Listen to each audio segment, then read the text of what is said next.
It is a cold March night in 1848, in a wooden farmhouse in Hydesville, New York. The wind howls outside, rattling the shutters with an insistence that speaks of winter's last defiant stand against the coming spring. Inside, two young girls huddle together in their shared bedroom, covers pulled to their chins, breath visible in the cold air despite the dying embers in the fireplace downstairs. The house smells of wood smoke and tallow candles. They have damp wool and the earthy scent of potatoes stored in the root cellar. Beyond the window, bare branches claw at the darkening sky. There are no street lamps here, no neighboring houses close enough to offer their comforting glow. When night falls in Hydesville, it falls completely, pressing against the windows like something alive. Rap, rap, rap. The sound echoes through the walls, not the creak of settling timber, or the scratch of branches against window panes, not the scurrying of mice in the walls, or the groan of wind finding its way through cracks in the foundation. Something else, something deliberate, something that seems impossibly to answer when spoken to. 14-year-old Maggie Fox grips her younger sister's hand beneath the quilts. Her palm is clammy despite the cold. Kate is only 11, small for her age, with dark eyes that reflect the candlelight and seem to hold depths that unsettle the adults who look into them too long.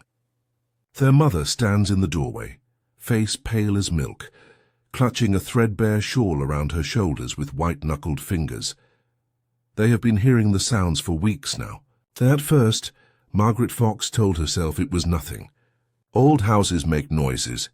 The wood settles as temperatures change. The wind finds every weakness in the structure. But these sounds are different.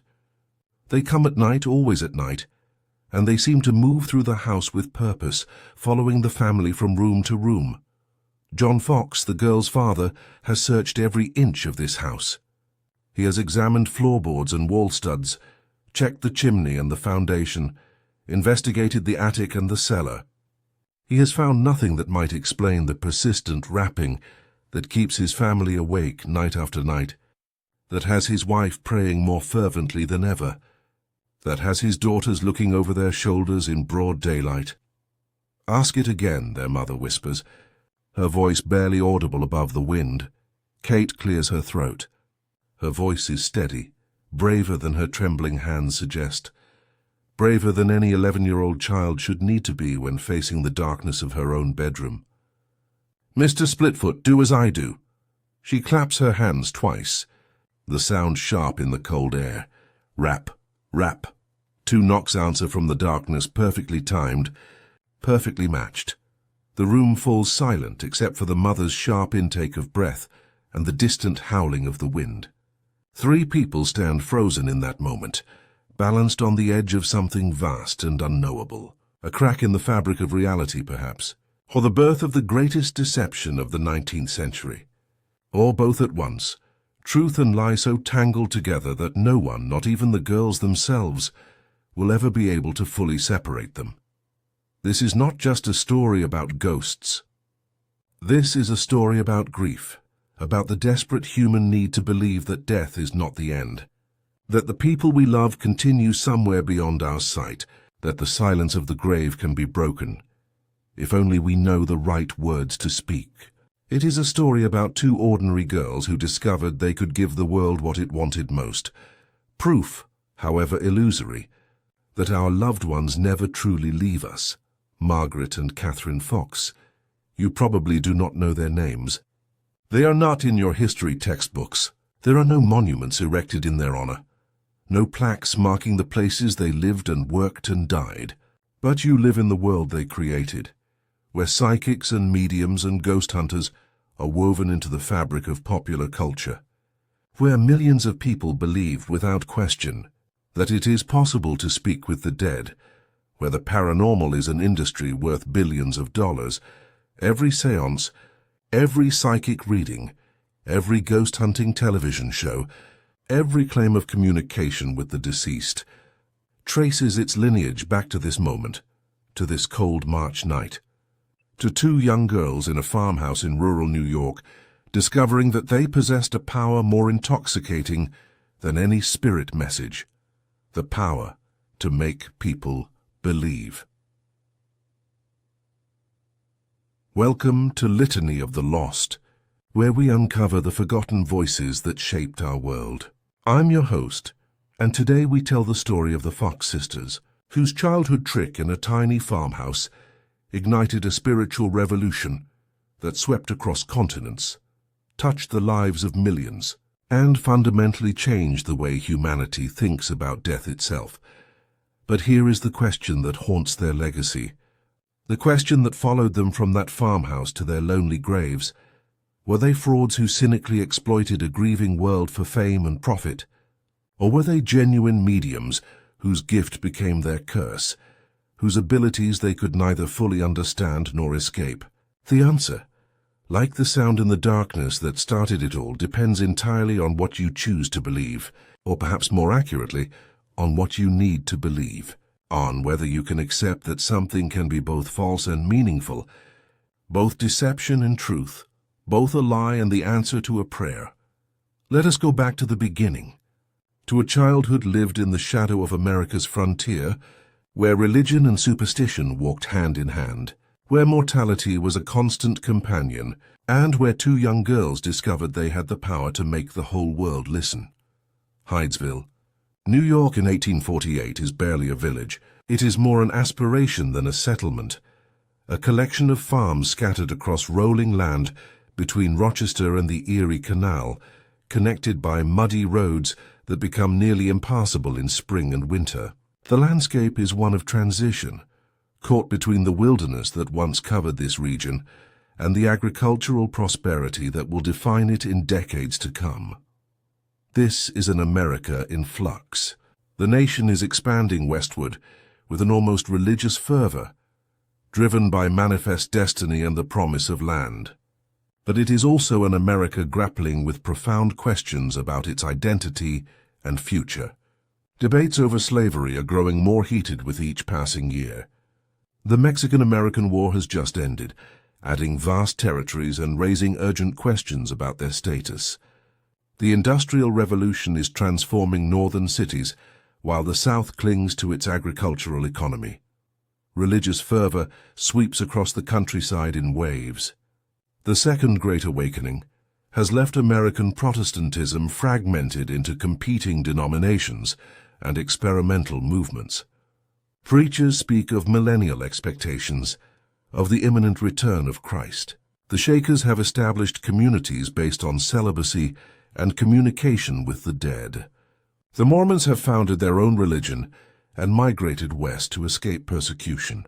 Utopian communities experiment with new social orders. In this atmosphere of spiritual seeking and social experimentation, the boundaries between the possible and impossible seem more permeable than in more settled times. The Fox family has been living in the small wooden farmhouse on Hydesville Road for only a few months when the sounds begin. The house itself is unremarkable, typical of its time and place. 2 stories, wooden frame construction, minimal insulation against the harsh upstate New York winters. The windows are small, the ceilings low. The rooms arranged with practical efficiency rather than aesthetic consideration. John Fox is a blacksmith, a practical man with calloused hands and little patience for nonsense. He is in his 50s now, his back bent from decades of labor, his face weathered by forge heat and outdoor work. He believes in what he can see and touch and shape with his own hands. The physical world, with its iron laws and predictable responses, makes sense to him. The spiritual realm is something he leaves to his wife and the preachers on Sundays. His wife, Margaret, is devout and nervous, the kind of woman who sees providence in every coincidence, who interprets misfortune as divine correction and good fortune as blessing. She has buried children, as most women of her generation have, and her faith is both her comfort and her torment. She believes in an active, intervening God, but also in darker forces. The devil is real to her, not a metaphor, but an active presence in the world, always seeking souls to corrupt. They have 6 children, though only the 2 youngest girls live with them now. The older children have married or moved away to work in the expanding cities. The house feels empty most days, too large for 4 people, filled with echoes and the ghosts of departed children. Not literal ghosts, not yet, but the ordinary haunting of memory. Maggie is 14, dark-haired and quick-witted, with a sharp tongue that sometimes gets her into trouble. She is old enough to understand that childhood is ending, that soon she will be expected to marry, to become someone's wife, someone's mother, to replicate the life her own mother has lived. The thought terrifies her more than she admits, even to herself. She has seen what marriage and childbearing do to women, how they age before their time, how they lose themselves in the endless demands of household and family. Maggie reads when she can, devouring whatever books come her way. Romance novels mostly, stories of adventure and passion that bear no resemblance to the life she sees around her. She dreams of cities, of society, of a life more exciting than the one that seems to stretch before her like an endless muddy road. Kate is different. 11 years old. Kate is different. 11 years old and small, she moves through the world with an eerie calm that unnerves adults and other children alike. She rarely cries. She rarely complains. She watches everything with those dark, luminous eyes, saying little but seeming to see much. The neighbors say she is strange, that child. Too quiet, too knowing. There is something uncanny about her, they whisper. Margaret defends her youngest daughter fiercely, but sometimes late at night, she wonders if they are right. The sounds start in late March, as winter reluctantly releases its grip on upstate New York. Small things at first. A knock on the wall as the family sits down to dinner. A rap on the floorboards when they are preparing for bed. The family tries to ignore it. Old houses make noises after all. But the sounds persist, growing louder, more insistent, more frequent. John Fox searches for the source with growing frustration. He examines every board, every joint, looking for loose nails or warped wood that might produce the sounds. He checks the foundation for settling, the rafters for structural problems, the chimney for echoes. He investigates during the day and at night, in different weather conditions. He finds nothing. The rapping continues night after night, keeping the family awake, fraying nerves already worn thin by isolation and frontier hardship. Margaret prays. She reads her Bible, looking for reassurance or explanation. She remembers stories of demonic possession, of houses afflicted by evil spirits, of families tormented by supernatural forces. Her faith, so certain in church on Sundays, feels fragile in the darkness when the rapping echoes through her home. The girls huddle together at night, alternately frightened and fascinated by the sounds. They are at an age when the world still holds magic, when the boundary between imagination and reality is more porous than it will be in adulthood. They tell each other stories to explain the sounds. Perhaps it is the ghost of someone who died in the house. Perhaps it is trying to tell them something. Perhaps it wants help, wants peace, wants to be remembered. Then, on the evening of March 31st, 1848, something changes. Something shifts. The game, if it is a game, becomes real. Or the real, if it was ever real, becomes a game. The line blurs and will never be entirely clear again. The girls are in their bedroom, trying to sleep despite the noise. Margaret sits with them, a candle burning on the nightstand, casting shadows that dance on the walls. The rapping is particularly loud tonight, echoing through the walls with an almost rhythmic quality that seems to demand response. Kate sits up in bed. Years later, they will argue about whose idea it was, whether it was spontaneous or planned, whether inspiration or calculation. But in that moment it feels natural, inevitable. Kate holds up her hands and snaps her fingers. "Mr. Splitfoot," she says, "using a child's name for the devil, do as I do, snap, snap," and then, from the darkness, from the walls themselves it seems, comes the answer. Rap, rap, 2 knocks, perfectly timed, perfectly matched to Kate's snapping fingers. The room seems to hold its breath. Margaret Fox gasps, her hand flying to her mouth. Maggie's eyes widen. Kate, emboldened, continues. She claps 3 times. 3 raps answer. She claps 5 times. 5 raps respond, as if an invisible presence is mirroring her movements, playing the game with her. "It is answering," Margaret whispers, her voice shaking. Dear God, it is answering.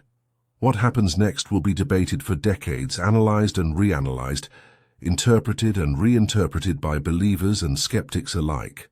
Margaret Fox, overcoming her fear with maternal protectiveness and religious conviction, begins to question the presence.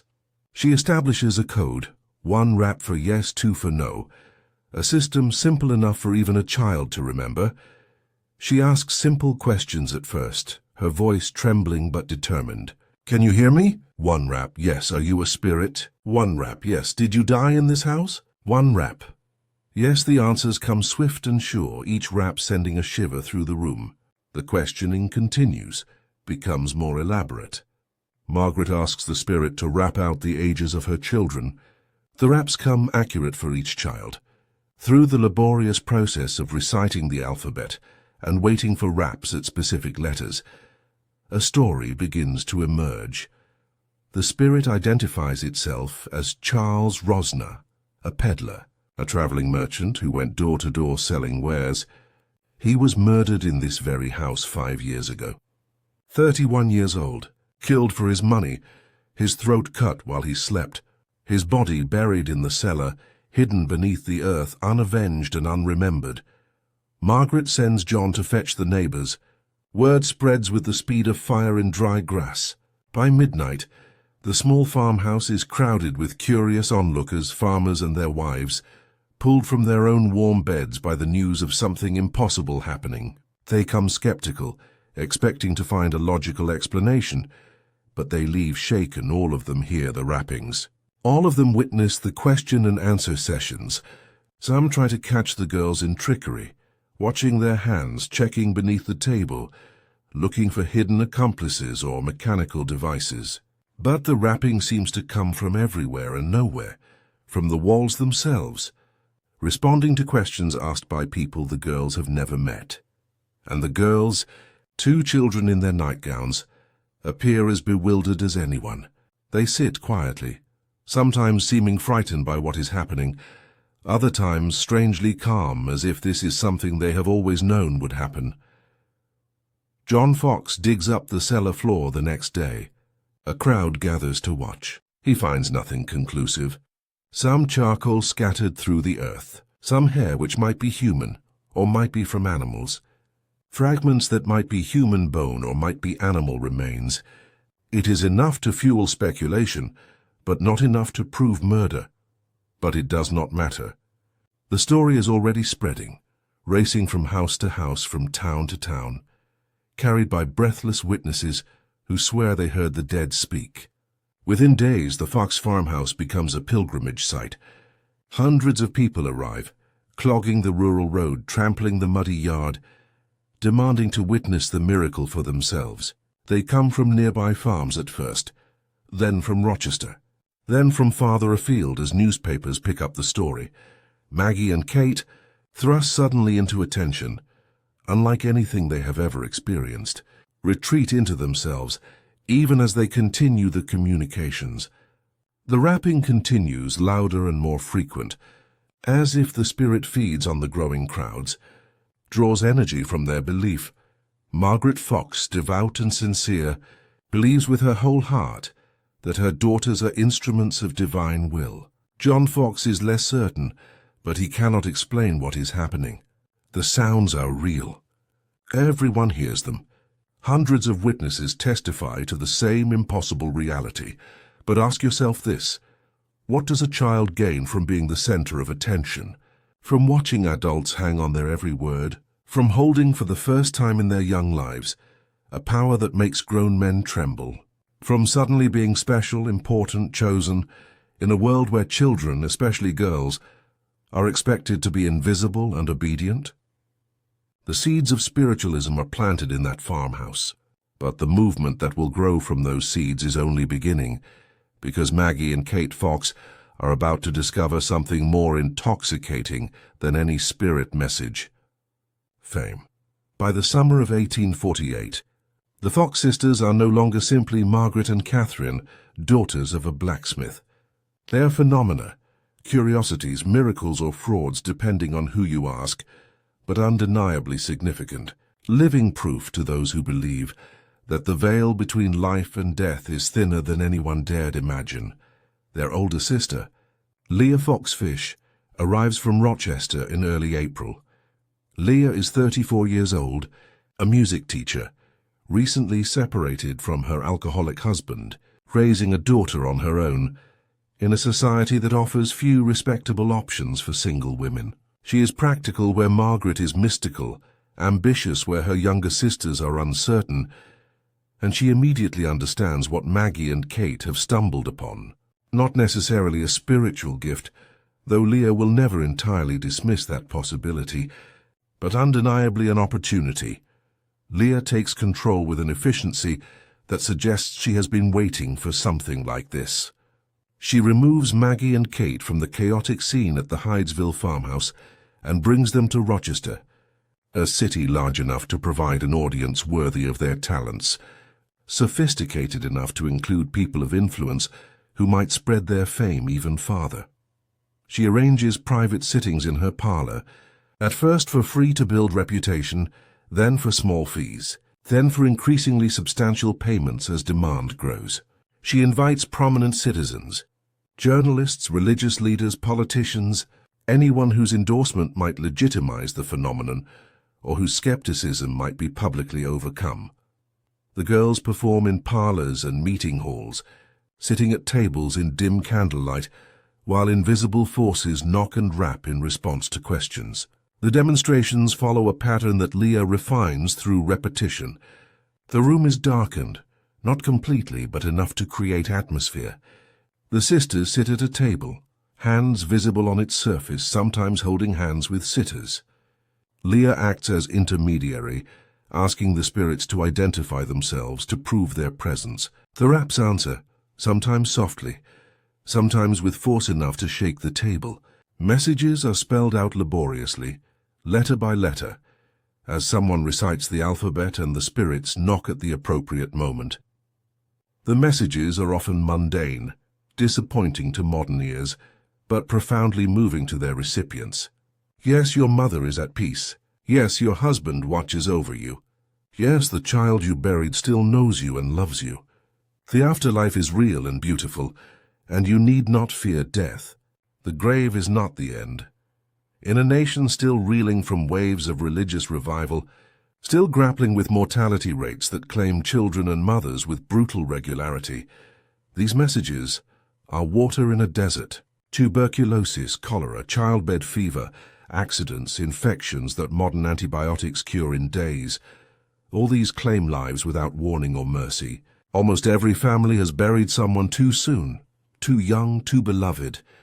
The grief is oceanic, a constant undercurrent in daily life. The Fox sisters offer something religion cannot. Not faith in an afterlife, but evidence. Not hope, but certainty. Not scripture to interpret, but direct communication to witness. People are desperate to believe, and the Fox sisters give them permission, give them proof, give them the comfort of knowing that their grief is not the end of the relationship, only a transformation of it. Skeptics emerge immediately. In a nation built on Enlightenment principles, where scientific progress is accelerating and rationalism is challenging old religious certainties, claims of supernatural phenomena demand investigation. Committees are formed to examine the Fox sisters, to expose the fraud that must surely underlie such impossible claims. The girls are examined by doctors, searched for hidden devices, made to perform under controlled conditions, meant to eliminate trickery. Some investigators leave convinced of fraud, though they cannot always articulate exactly how the fraud is accomplished. Others depart shaken, unable to explain what they witnessed, unwilling to accept the supernatural but unable to deny their own senses. The rapping is real. Everyone agrees on that. The question is its source. One of the most significant examinations takes place in November 1849 at Corinthian Hall in Rochester. 400 people pack the auditorium. A committee of distinguished men, doctors and businessmen and clergymen subjects the girls to rigorous testing over 3 evenings. The atmosphere is tense theatrical, part scientific inquiry and part public spectacle. The sisters are made to stand on pillows, on glass, on a wooden bench, on anything that might reveal a mechanical trick or dampen sound produced by foot movements. The rapping continues clear and distinct, seemingly unaffected by these precautions. They are asked to perform in different rooms in different conditions, with different people asking questions. The phenomena persist. The committee's report, published in newspapers and widely distributed, is cautious but cannot definitively prove deception. The rapping is real, they conclude. Its source remains mysterious. They cannot explain it through fraud or natural causes, but they stop short of endorsing a supernatural explanation. But here is what the committee does not see. They do not notice the slight movement of Kate's feet beneath her long dress, the way Maggie's toes flex inside her buttoned shoes. They do not understand that the human body is capable of producing sounds in ways that seem impossible, that toe joints and ankle joints can crack with enough force to echo through a room, that with practice, these cracks can be produced at will, controlled with precision, timed to perfection, because this is the truth that will not come to light for nearly 40 years. The Fox sisters make the sounds themselves. They have discovered, perhaps by accident, perhaps through experimentation in that farmhouse bedroom, that they can crack the joints in their toes and feet, producing sharp rapping noises that seem to emanate from elsewhere, that cannot easily be traced to their source, that sound exactly like knocking on wood when amplified by hollow spaces in floors and walls. It is a simple trick, almost laughably simple in hindsight, but it is enough, more than enough, because the trick is not just in producing the sound, but in selling the illusion, in creating the atmosphere, in believing yourself, even as you deceive others, in giving people what they desperately want to believe. And perhaps this is where the story becomes more complex than simple fraud. Because Maggie and Kate are children when this begins. They are playing a game, perhaps, or trying to frighten their nervous mother, or seeking attention in a household where they are often overlooked, but the game escapes their control almost immediately. The attention is overwhelming, frightening, intoxicating. The adults around them, including and especially their sister Leah, push them forward, demand more demonstrations, more messages, more proof. The girls discover they are trapped. To confess would mean disgrace, punishment, the loss of the only thing that makes them special. It would mean the wrath of their sister, who has built her life around managing their careers. It would mean devastating thousands of believers who have found comfort in the messages supposedly delivered through the sisters. So they continue. As the rapping continues, and the movement grows beyond anything 2 young girls could have imagined. By 1850, spiritualism is spreading across America like wildfire through dry prairie grass. Mediums appear in every city, dozens at first, then hundreds, then thousands, claiming to channel the dead through various means. Some use the Fox sisters' rapping method. Others develop different techniques: automatic writing, trance speaking, table tipping, spirit photography. The Fox sisters are the originals, the proof that started it all. They travel from town to town, performing for packed audiences, their fame spreading ahead of them. Thousands claim to have witnessed their gifts. Testimonials appear in newspapers. Books are written about them. Their names become household words. The movement takes on religious dimensions almost immediately. Spiritualism offers what traditional Christianity cannot: direct communication with the afterlife, without priests or intermediaries. It appeals to reformers, to women seeking spiritual authority in a male-dominated religious landscape, to anyone who has lost someone and cannot bear the silence of grief. Among spiritualism's adherents are some of the most progressive thinkers of the age. Abolitionists like Frederick Douglass attend séances and find in spiritualism a parallel to their belief in universal human dignity. Women's rights activists like Susan B. Anthony see in spiritualism's female mediums proof that women can hold religious authority. Social reformers embrace a movement that challenges established hierarchies, but at the center of this vast, growing movement are two young women who know the truth. Maggie and Kate, teenagers now, trapped in a performance that has consumed their lives, that allows them no space for anything else. Maggie, in particular, begins to crack under the pressure. She is 19 years old and has never had a normal life. She has never courted a boy without it becoming news, never attended a dance without being watched, never had a conversation that did not eventually turn to the spirits. She meets Elisha Kent Kane in 1852. He is an Arctic explorer, a medical doctor, a man of science and adventure. Handsome, educated, from a prominent Philadelphia family, he represents everything she is not, everything she might have been if her life had taken a different path. He is fascinated by her, drawn to the famous spirit rapper. Curious about the woman behind the phenomenon, Elisha believes she is a fraud. He tells her so gently but firmly, without judgment but without acceptance. He has seen too much of the world, understood too much of its natural laws to believe in spirit communication. But he is also falling in love with her, and she with him. He begs her to leave the spiritualist movement, to admit the deception, to start a new life with him. He promises to support her, to educate her, to introduce her to his family and society, to give her the respectability she craves. He offers her escape. Maggie is torn. She loves Elisha desperately, sees in him the possibility of a different life, but she is terrified of exposure, of what confession would mean for her family, for Kate, for Leah, whose entire livelihood depends on maintaining the illusion.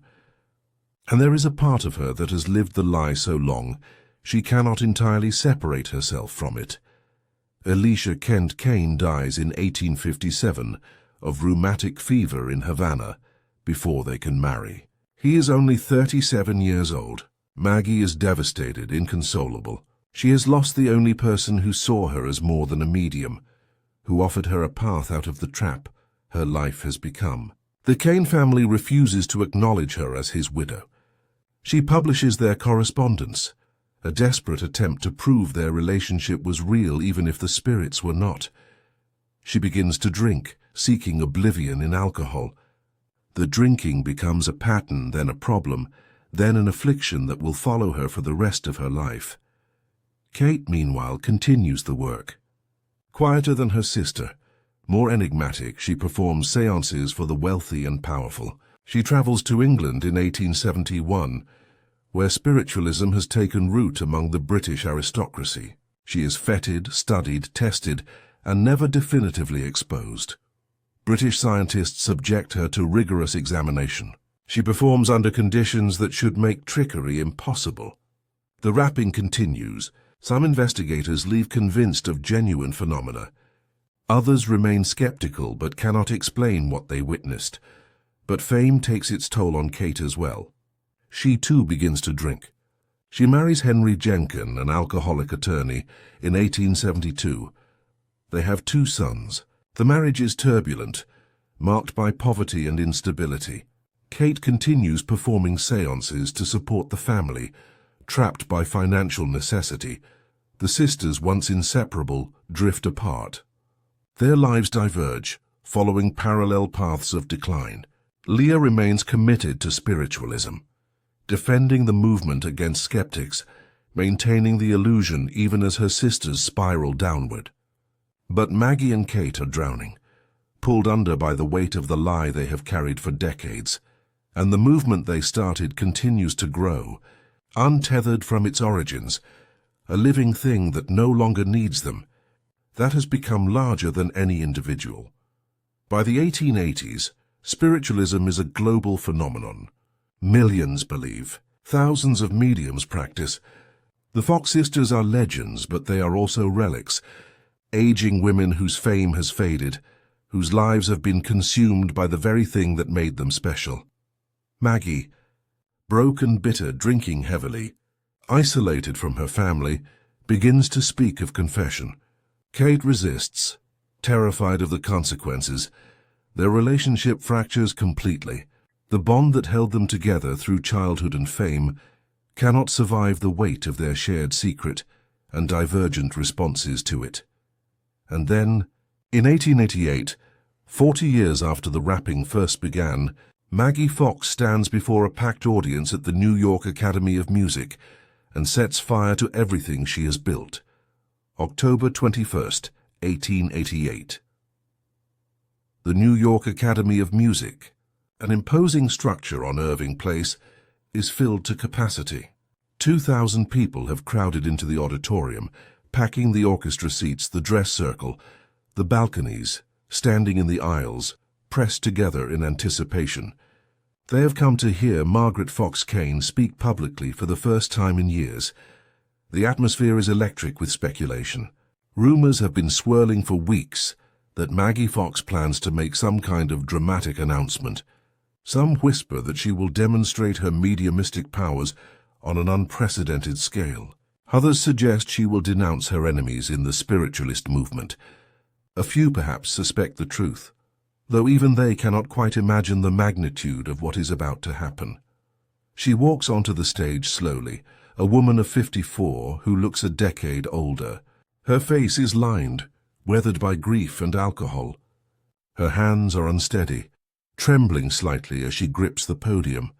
She wears black, still in mourning for a life that might have been, for Elisha Kent Kane, who died 30 years ago, but whose loss still defines her. The audience watches in anticipation. Many have never seen her in person, know her only through reputation and the faded daguerreotypes that appeared in books about spiritualism.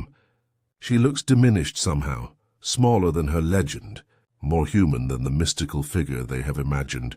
"I am here tonight," she begins, her voice shaking but clear, carrying to the farthest balcony in the sudden silence. As one of the founders of spiritualism, to denounce it as an absolute falsehood from beginning to end, as the flimsiest of superstitions, the most wicked blasphemy known to the world, the audience erupts. Gasps and shouts and cries of disbelief. Some people rise from their seats in shock or protest. Others sit frozen, unable to process what they are hearing. In the balconies, arguments break out between believers and skeptics. The noise is deafening, chaotic. Maggie stands at the podium waiting for the tumult to subside, her face set with grim determination. She has rehearsed this moment perhaps in her mind, if not in actuality. She has imagined the reaction, steeled herself for the hatred and disbelief she knows will come. But knowing and experiencing are different things, and the reality of it threatens to overwhelm her. When the crowd finally quiets enough for her to continue, she tells the story from the beginning. The farmhouse in Hydesville, her nervous, superstitious mother, her mischievous younger sister, the sounds in the night, the code they established. She speaks for over an hour, her voice growing stronger as she continues, as if confession itself is giving her strength she has lacked for years. It was a fraud from start to finish, she says, and the words seem to cost her something, some final barrier breaking inside her. My sister Kate and I were very mischievous children, and we wanted to terrify our mother, who was a good woman but very superstitious. She talks about their older sister Leah, and her voice takes on an edge of bitterness. Leah, who saw opportunity where they saw only a frightening game spiraling out of control. Leah, who managed their careers, controlled their performances, profited from their work while they bore the psychological burden of the deception. Leah, who, Maggie suggests, knew from the beginning that it was fraud but encouraged them to continue.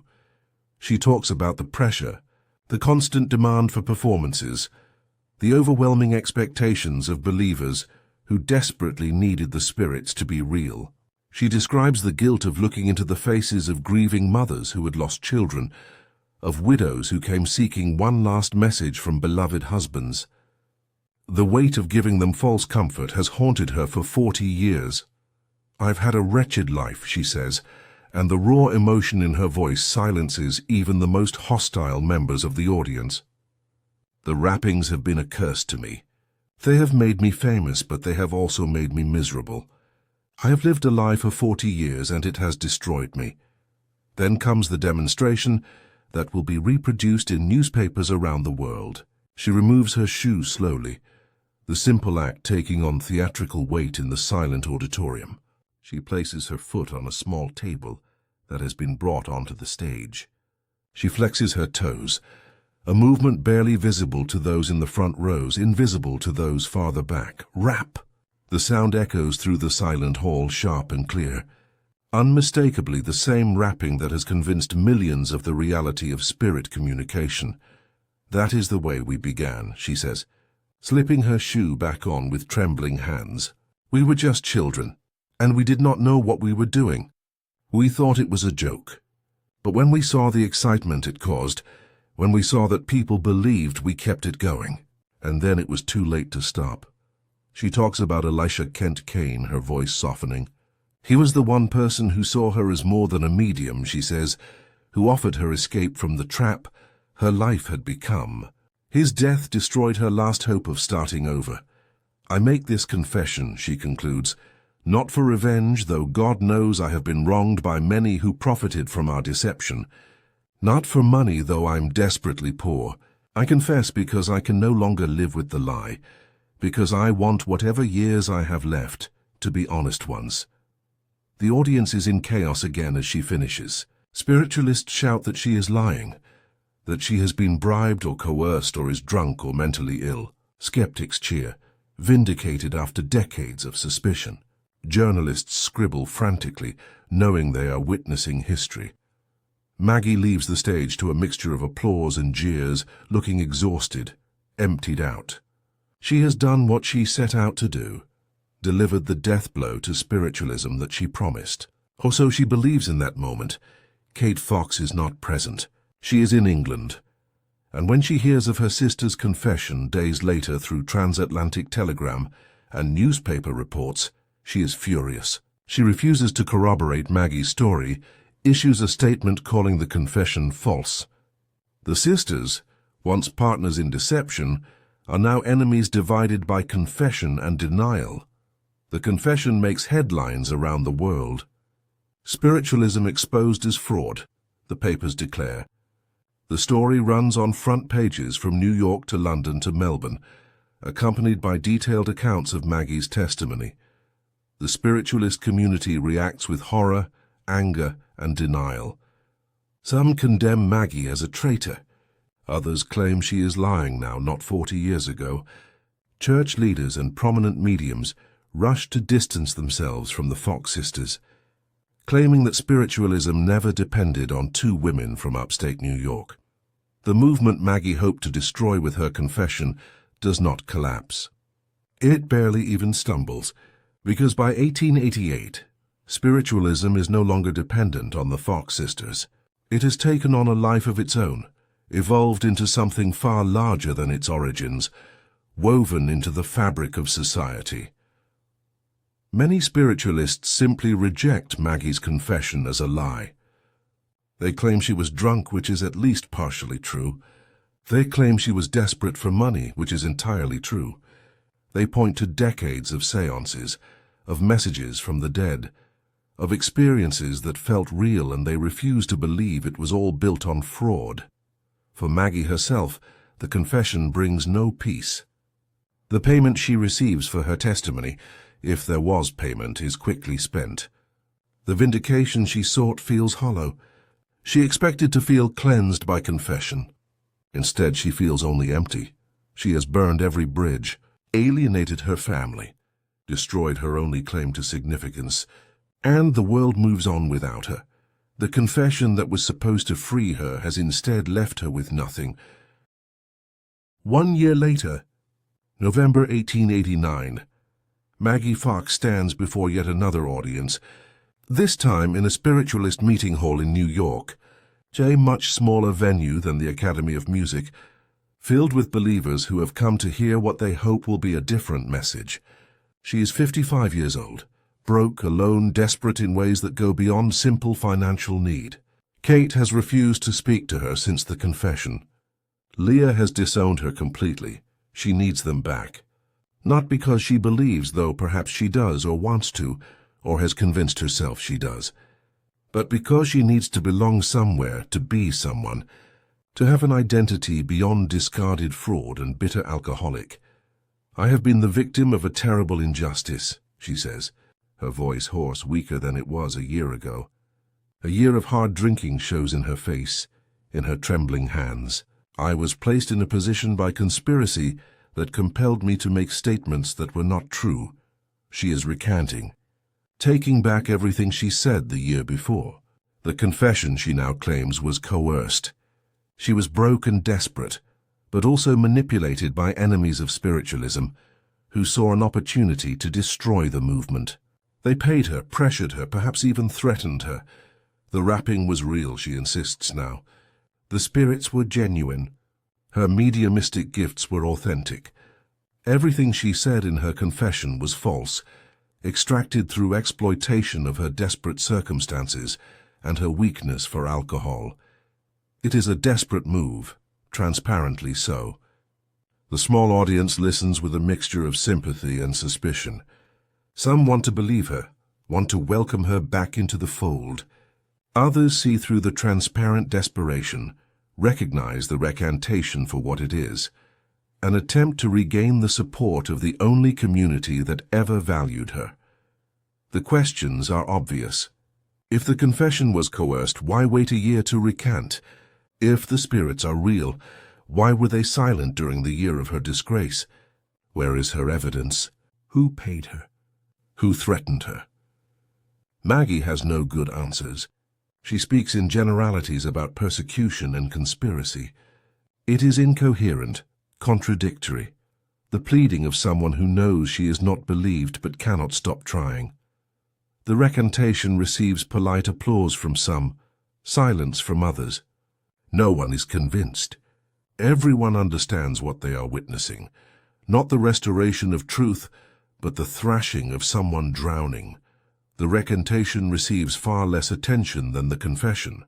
A few newspapers mention it, usually in brief paragraphs buried deep in their pages. Most treat it as the pathetic flailing of a has-been. The New York Times gives the recantation dismissive sentences. Mrs. Kane has now recanted her confession. The recantation appears motivated by financial desperation, rather than genuine conviction. The story is no longer interesting. The Fox sisters are no longer relevant. Maggie survives for 3 more years in increasing poverty and obscurity. She drinks steadily, lives in cheap boarding houses, occasionally performs séances for the few remaining believers willing to hire her. Her health deteriorates. The years of alcohol abuse have taken their toll. Kate Fox dies in July 1892, at the age of 56. The official cause is listed as alcoholism and related ailments. She dies in a small apartment, having lost custody of her children to relatives who deemed her unfit. Her death receives brief mention in newspapers, mostly noting her role in founding Spiritualism. Maggie receives news of her sister's death while living in a boarding house in Brooklyn. By some accounts, she collapses on hearing the news. By others, she takes it stoically. Probably the truth is somewhere in between, grief mixed with resignation. She survives her sister by only 8 months. She dies in March 1893 alone in her room. She's 59 years old, though she looks 20 years older. The official cause of death is not recorded with certainty. Her death is barely noted in the press. A small obituary here, a brief mention there. The New York Times gives her 3 paragraphs. Other papers give her less. Some don't mention it at all. The women who started a global movement die in obscurity, unmourned except by a few, forgotten by the movement they created. But the question that haunts their legacy has never been satisfactorily answered. What was the truth? Did Maggie confess because she was finally consumed by guilt? Was the confession genuine or another performance? And the recantation, was it a return to belief or desperate attempt to regain community? We will never know with certainty. They took the truth with them to their graves, assuming they knew it themselves.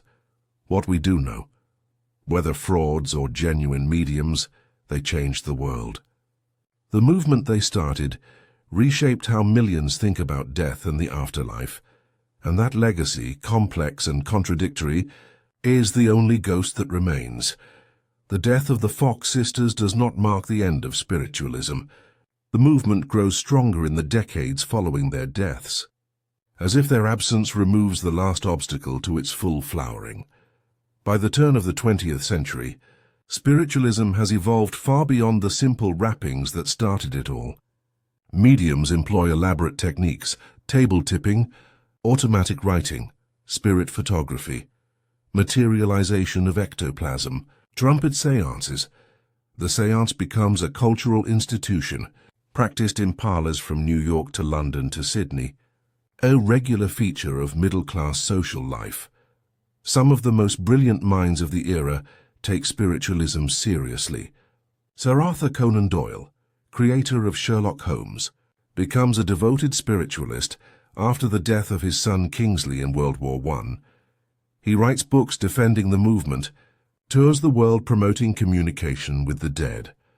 The Society for Psychical Research, founded in London in 1882, dedicates itself to scientific study of paranormal phenomena. Its members include philosophers like William James and physicists like Sir Oliver Lodge. They investigate mediums with scientific rigor, document cases of apparent contact with the dead. Many mediums are exposed as frauds during this period.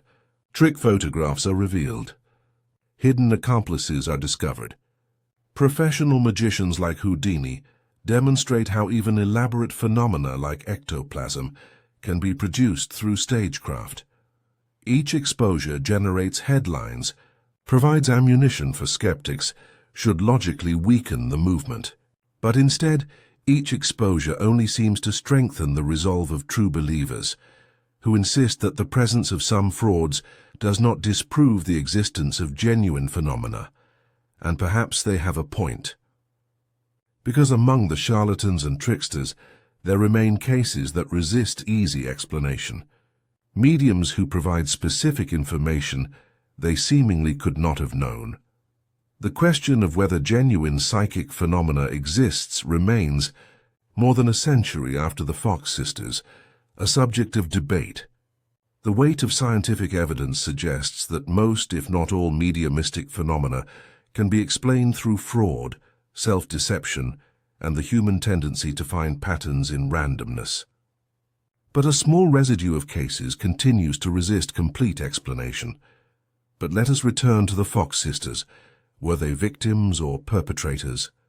Children caught up in something beyond their control, or calculating deceivers who knowingly exploited human grief? The answer is almost certainly all of these, simultaneously and contradictorily. Maggie and Kate were children when the rapping began, 14 and 11 years old, playing in the darkness, discovering they could frighten their mother. They could not have anticipated what would follow. They could not have known that their game would escape their control within days, that it would be seized by adults with their own agendas, that it would become a movement that would outlive them by generations. As children, they were unquestionably victims, pushed forward by their older sister Leah, who saw financial opportunity in her sister's notoriety, examined and tested by skeptics who treated them as curiosities rather than human beings, never given the chance for a normal childhood, for education, for relationships that weren't defined by their supposed mediumistic gifts, but as adults, they made choices. They could have walked away from spiritualism at 18 or 20, claimed the rapping had stopped, retired from public life. They could have confessed years earlier, when the burden of guilt first became unbearable. Instead, they continued the performances, continued to deceive. Even as the weight of the lie crushed them, they became complicit in their own exploitation. They accepted the money, the fame, the attention. They looked into the faces of grieving mothers and told them comforting lies. They gave false hope to people who desperately needed truth. They drank to cope with the guilt, with the pressure, with the knowledge that they had built their entire lives on deception. The alcohol was self-medication for psychological wounds that never healed. In the end, Neither confession nor recantation brought Maggie peace. She tried to destroy the movement and failed. She tried to rejoin it and was rejected. She died as she had lived for 40 years, trapped between two worlds, believed by neither, belonging to none. Kate tried to maintain the illusion until the end, refusing to corroborate Maggie's confession. But alcoholism and poverty destroyed her life, just as surely as confession destroyed Maggie's. The tragedy of the Fox sisters is not just that they were frauds, or that they were caught, or that they died in poverty. The tragedy is that they were given a role to play before they were old enough to understand what it meant, and they never found a way to stop playing it. Every attempt to escape the role failed. Maggie's relationship with Elisha Kane ended in his premature death. Kate's marriage to Henry Jenkin brought only poverty and instability. The confession that should have freed Maggie from the lie instead imprisoned her in a different kind of trap, and so they remained frozen in that moment, in that cold March night in Hydesville, when the rapping first began and two children discovered they could make the world believe anything. They aged, suffered, deteriorated, and died, but in the public imagination, they remained forever those two girls in the farmhouse. The movement continues without them, evolves beyond them, becomes something they never intended and could never have imagined. Modern spiritualism has churches, ministers, theology, practices far removed from the simple wrappings that started it. It has merged with other movements, influenced mainstream religion, been absorbed into broader New Age spirituality. The question of whether any of it is real, whether communication with the dead is possible, whether consciousness survives bodily death remains open. Science provides no definitive answer. Perhaps that is the final irony of the Fox sisters' legacy. They started spiritualism with fraud, confessed to fraud, recanted the confession, died in disgrace and obscurity. But the movement they started continues to offer comfort to millions, provides meaning and community to believers.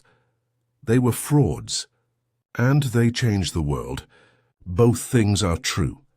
Both things matter, and we are still living with the consequences of that cold March night in 1848, when two children discovered the power of making people believe what they desperately want to believe.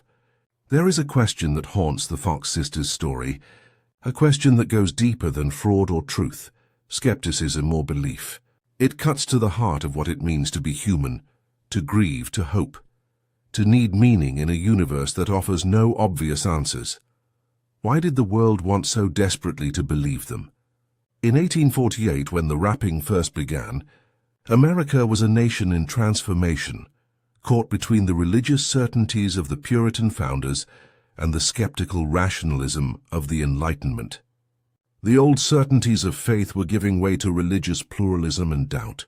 Science was beginning to challenge biblical literalism. Death remained a constant companion, disease and childbirth claiming lives with brutal regularity. But the old religious assurances felt inadequate to many. The traditional Christian answer to death was faith. Believe in Jesus Christ and you will have eternal life. Trust in God's plan even when it makes no sense. Your loved ones are in a better place, though you cannot see them or hear from them or know with certainty that they are anything but dead and gone forever. It is a demanding faith, requiring acceptance without proof. Into this landscape came two young girls who offered something radical, direct proof of an afterlife. Not faith, not scripture, not theology, but evidence, communication, demonstration. The dead were not gone, not silent, not unknowable. They were just on the other side of a thin veil, waiting to speak to us if only we knew how to listen. This was intoxicating, revolutionary. It meant that death was not an ending but a transition, not a separation but a transformation. It meant that we would see our loved ones again, that the child who died in infancy would grow and develop in the spirit world, that the husband taken too soon was watching over his widow, that love survived the grave. The Fox sisters gave the world permission to hope. They offered evidence where religion offered only faith. They promised communication, where tradition offered only silence. And the world, desperate and grieving, seized that permission with both hands and held on tight. Were they frauds?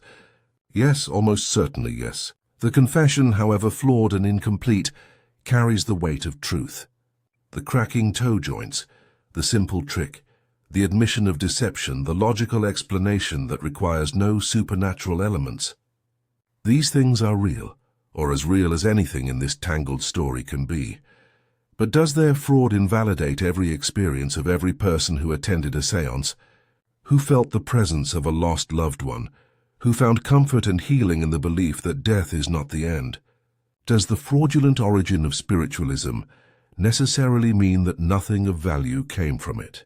This is not a question with an easy answer. Maggie Fox confessed, destroyed the movement she created or tried to, and found no peace in the ruins. She recanted, tried to restore what she had torn down, and was rejected. She died believing perhaps that she had wasted her entire life. But what if the truth is more complex? What if both things are true simultaneously? What if the Fox sisters were frauds, and they gave millions of people genuine comfort? What if they deceived and they healed? What if they lied and they touched something real, not supernatural but deeply human? The need to believe that love survives death. Intent matters. Deception is wrong. Exploiting grief for profit is wrong. Lying to vulnerable people who desperately need truth is wrong. The Fox sisters did these things, and they paid a terrible price for it in guilt, alcoholism, ruined lives, and lonely deaths. But outcome matters too. And the outcome of their deception was a movement that empowered women to claim spiritual authority in a male-dominated world, that challenged religious hierarchies and dogma, that gave comfort to countless grieving people who needed to believe their loved ones were at peace. Spiritualism, born from fraud, became something larger than its origins. It became a space for seeking, for questioning, for imagining that the universe is more mysterious and wonderful than we can comprehend. It contributed to social reform movements, provided early opportunities for women's public speaking and leadership. The Fox sisters did not intend to create this. They were children playing a game, then teenagers trapped by their own deception, then broken women unable to escape the role they had been given. But they did create it. For better and worse, for good and ill, they changed how millions of people think about death. Today, the farmhouse in Hydesville is long gone, burned down decades ago. The movement the Fox sisters started has evolved, fragmented, been absorbed into broader New Age spirituality. Modern mediums perform on television, offering readings to grieving families, claiming to channel the dead with the same confidence that Maggie and Kate once displayed. Skeptics debunk them with the same arguments used against the Fox sisters, and believers defend them with the same fervor, pointing to accurate details that seem impossible to explain, to personal experiences that felt undeniably real, to comfort that cannot be dismissed as mere illusion. The debate continues, unresolved after more than 170 years, perhaps unresolvable, because it is not really a debate about evidence at all. Because this is not really a debate about evidence or proof. It is a debate about what we need to believe, about whether hope requires truth, or whether sometimes the story we tell ourselves is more important than the facts beneath it. It is about whether meaning can be found in what is false, whether comfort derived from deception is still comfort. Maggie and Kate Fox were frauds. They cracked their toe joints and convinced the world they were speaking to the dead. This is almost certainly true, but they were also two young girls who discovered they could give people something precious, the belief that love survives death, that our loved ones are not truly gone, that the silence of the grave can be broken. They offered hope to the hopeless, comfort to the grieving, meaning to those lost in despair. Was it wrong? Yes, by any reasonable moral standard. Deception is wrong. Exploitation of grief is wrong. Did it matter? Yes, obviously, profoundly, in ways that continue to echo through contemporary culture and spirituality. Can both things be true at once? Can something be both fraudulent and meaningful, both deception and healing, both lie and answered prayer. Ask yourself, if you had lost someone you loved desperately, a child or spouse or parent taken too soon, and someone offered you the chance to hear from them one more time, to know they were at peace, to believe you would see them again, would you want to know if it was a trick? Would you demand evidence and investigation before accepting comfort? Would you prefer the cold truth of permanent separation over the warm lie of continued connection? Or would you choose to believe, knowing or suspecting it might be false but needing it to be true, finding meaning and healing in the belief itself, regardless of its factual foundation? The Fox sisters never answered that question for themselves. They died caught between belief and confession, faith and fraud, unable to find peace in either position. But they left the question for us, and we are still answering it. Every time we wonder if there is something more beyond this life, every time we search for meaning in coincidence, every time we refuse to accept that death is truly final. The sound that echoed through that farmhouse in Hydesville in March 1848 was produced by cracking toe joints. This is the truth, as best we can determine it. A simple physical explanation, requiring no supernatural elements, but it echoes still. In seance rooms and ghost hunts and psychic readings, and anywhere people gather to ask the eternal question, is anyone there? Do our loved ones survive? Does consciousness persist? Is death the end or just a transition? Rap. The answer, like everything in the story of the Fox sisters, depends entirely on what you choose to believe. Or more accurately, on what you need to believe. The Fox sisters were frauds who changed the world by giving millions of people false hope that felt true, that healed real wounds, that provided genuine comfort based on deception. And we are still trying to determine whether that makes them villains or heroes, cautionary examples or tragic figures. Perhaps they were all of these. Perhaps the categories are insufficient to capture the complexity of what they did and what it meant. Perhaps the legacy of the Fox sisters is this, that truth and lies can become so entangled that separating them is impossible, that meaning can be found in fiction, that false hope is sometimes better than no hope at all. The sound echoes still, and we are still listening, still hoping, still believing, still asking if anyone is there. Whether anyone actually answers is a question we may never resolve. But the asking itself, the hope that drives it, the need that fuels it, these are as real as anything in this story. The Fox sisters understood that, even if they understood little else. And in that understanding, fraudulent though its expression may have been, lies their strange and troubling legacy.